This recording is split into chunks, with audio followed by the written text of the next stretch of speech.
in politics, you don't kick a person when they're down, and so I don't think it's fair at all, and I don't think people will think it's fair.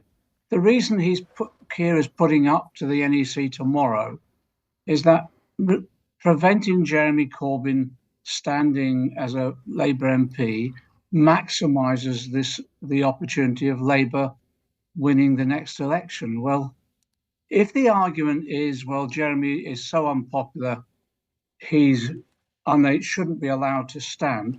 What happens if Keir's popularity dips in the polls?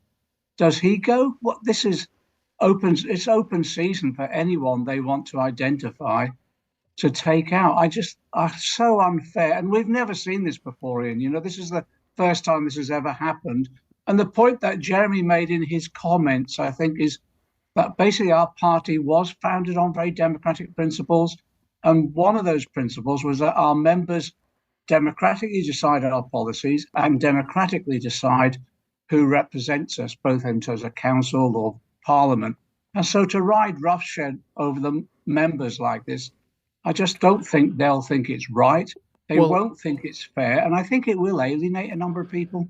I think you're right on the latter point. Two comments, though. Every political party has a system for endorsing its parliamentary candidates. They have to be endorsed at a central level, whether it's the Labour Party or the Conservative Party. So Labour is within its rights to say, well, no, we don't want him as a candidate. And you're not quite right to say this has never happened before, because, of course, it did happen before in the 1980s, didn't it? When members of Parliament like Dave Nellist and I think Terry Mulhern, they weren't allowed to stand as Labour candidates in 87. Yeah, but they were associated with Militant, which is designated as a party within a party. So in that way, the argument was they broke the rules of the party.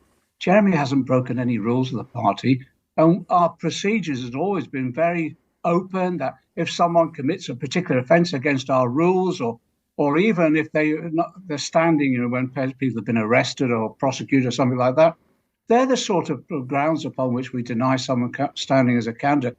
Not these grounds that somehow they're unpopular and therefore they'll cost us the election. As I say, that opens up anyone being open to being not allowed to stand as a Labour candidate.